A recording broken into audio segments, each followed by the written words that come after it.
Assalamualaikum warahmatullahi wabarakatuh. Semenjak tamatnya Perang Dunia Kedua tahun 45, di UK sudah ada 3 undi percaya dan 23 undi tidak percaya di dalam Parlimen UK. Iaitu kesemuanya 26 undi dalam 76 tahun.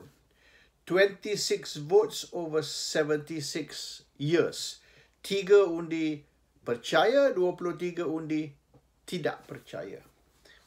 Jadi undi percaya, undi tidak percaya ni perkara biasa kalau di UK. Di Malaysia semenjak merdeka belum ada satu pun lagi. Sudah 8 Perdana Menteri, tak pernah lagi ada undi percaya atau undi tidak percaya. Tapi kemungkinan besar pada 6 atau 7 September ini akan berlaku undi percaya yang pertama di dalam sejarah Malaysia. Puak UMNO bersama dengan puak pembangkang di dalam proses membincang satu undi percaya.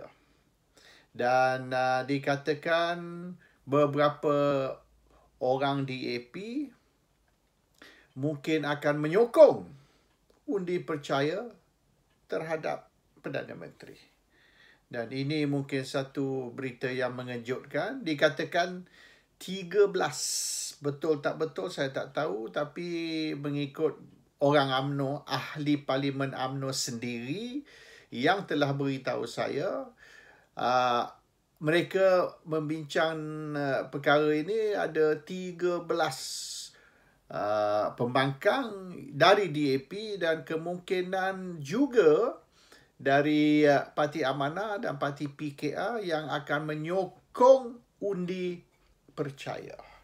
Bermaknanya, ringkas cerita, usaha untuk menjatuhkan Perdana Menteri Ismail Sabri Yaakob akan gagal. Sebab tidak dapat cukup majoriti ahli parlimen yang akan mengundi against. Maknanya mereka tidak akan sokong undi percaya. Dan kalau tidak sokong undi percaya, maka ini akan menjadi undi tidak percaya. Anyway, sebab apa undi percaya ataupun yang mungkin akan bertukar menjadi undi tidak percaya diadakan? Ini kerana Seri Paduka Baginda Yang di-Pertuan Agong telah titah bahawasanya Ismail Sabri Yaakob perlu menjalani undi percaya untuk mengesahkan jawatan Perdana Menteri beliau. Bermaknanya Ismail Sabri diangkat sumpah sebagai Perdana Menteri Malaysia yang ke-9, tetapi beliau perlu Parlimen mengesahkan ini.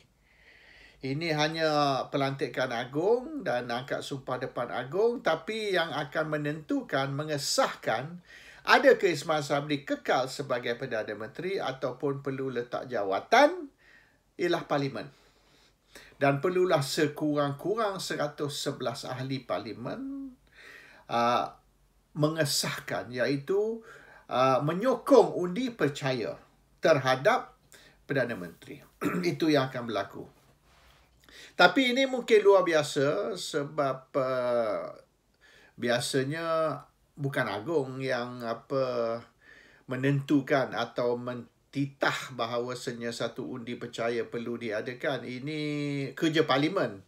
Tapi dah agung titah, jadi walaupun bekas hakim, bekas peguam negara dan beberapa boleh dikatakan pakar perlembagaan telah berkata, telah memberi pandangan bahawasanya tidak perlu. Undi percaya ni tidak perlu. Kalau Perdana Menteri sudah angkat sumpah, maka sahlah Perdana Menteri tersebut. Tak payah disahkan sekali lagi melalui undi percaya Parlimen. Tapi ini yang agung nak, dan bergantung kepada Perdana Menteri nak ikut atau tak ikut titah tuanku. Tapi kalau Perdana Menteri tak mau ikut pun tak salah dari segi undang-undang, dari segi perlembagaan. Tapi kalau nak ikut protokol ataupun istiadat, maka membelakangkan agung ni, orang akan menjerit derhaka, walaupun istilah derhaka tu pun tidak wujud di dalam perlembagaan. Jadi untuk mengelak kontroversi, mungkin Ismail Sabri akan mengadakan undi percaya supaya boleh confirm yang dia ni memang mendapat sokongan majoriti di parlimen. Dan sekiranya betul beberapa ahli parlimen pembangkang akan menyokong undi percaya, maka tidak ada masalah lah. Tapi ini satu amalan baru yang mungkin akan menyebabkan kerajaan tidak stabil. Oleh kerana kalau katalah takdir Tuhan, undi percaya itu kalah, maka Ismail Sabri perlu pergi menghadap Agung dan maklumkan kepada Agung bahawasanya beliau telah kalah undi percaya. Dan perlulah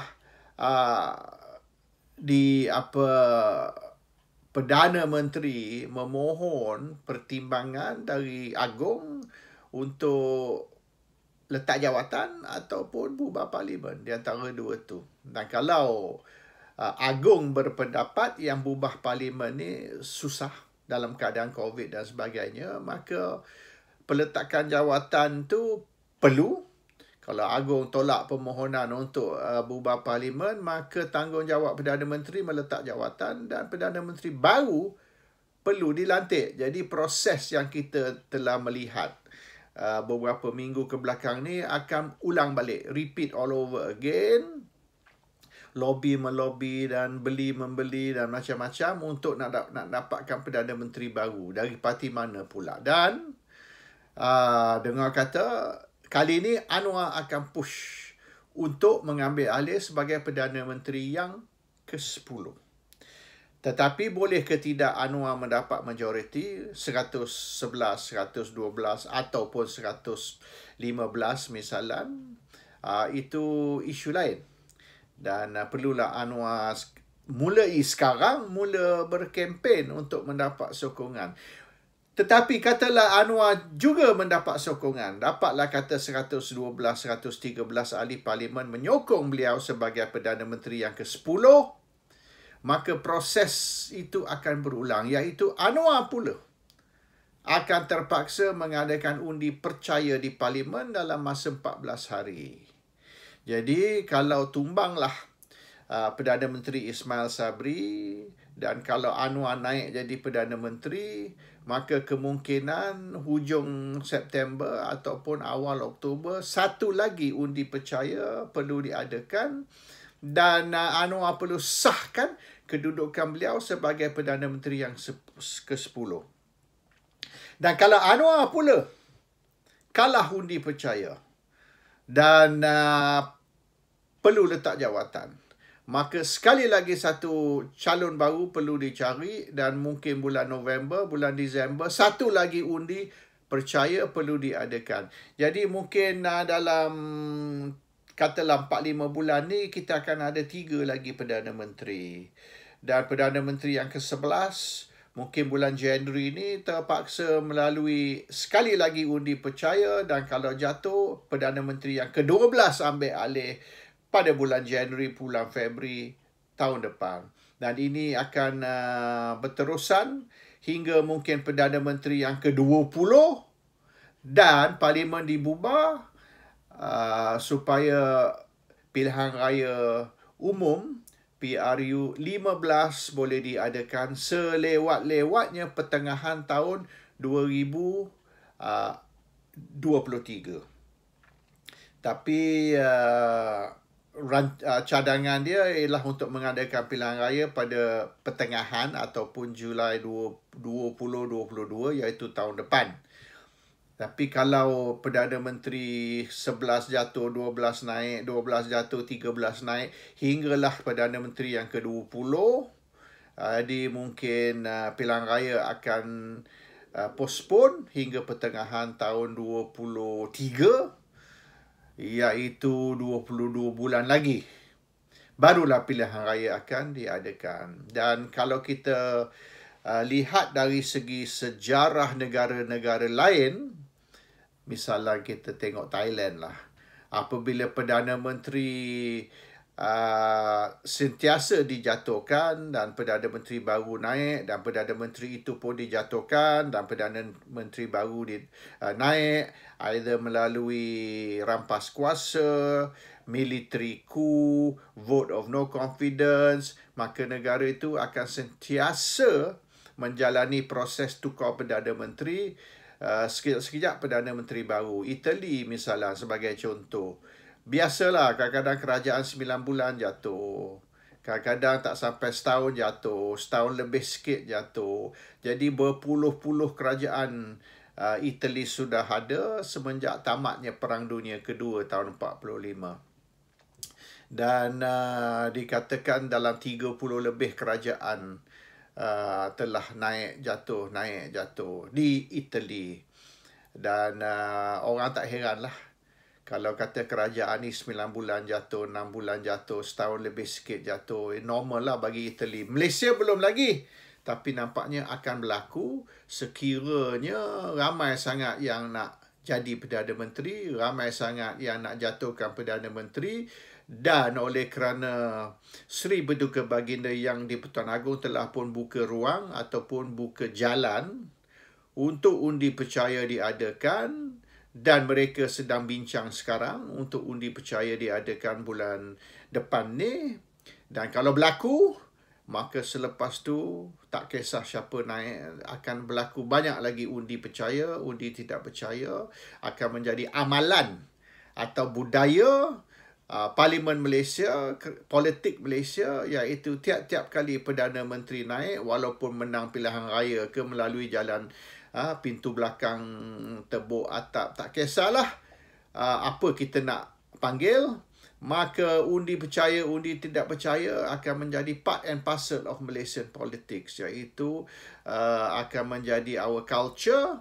Dan ini mungkin akan menyebabkan pelabur asing tidak lagi yakin dengan politik Malaysia, memandangkan banyak sangat kekecohan dan pertukaran kerajaan, dan ini akan merunsingkan pelabur asing. Mereka tidak suka negara di mana kerajaan sekejap-sekejap tumbang, sekejap-sekejap ada konspirasi nak jatuhkan kerajaan ataupun ada coup rampas kuasa, baik melalui politik, melalui tentera, tak kisahlah macam mana pun. So the future of Malaysia ni dari segi ekonomi dan masa depan rakyat mungkin bukan lagi masalah COVID, tapi masalah unstable politics yang akan menyebabkan Malaysia ni dilabel sebagai failed state. Satu istilah yang Lim Kit Siang dan DAP suka sangat mengguna. Dan this failed state ni bukanlah oleh kerana UMNO, tapi kerana orang politik ni, UMNO dan di luar UMNO ni, suka nak bergaduh. Assalamualaikum warahmatullahi wabarakatuh.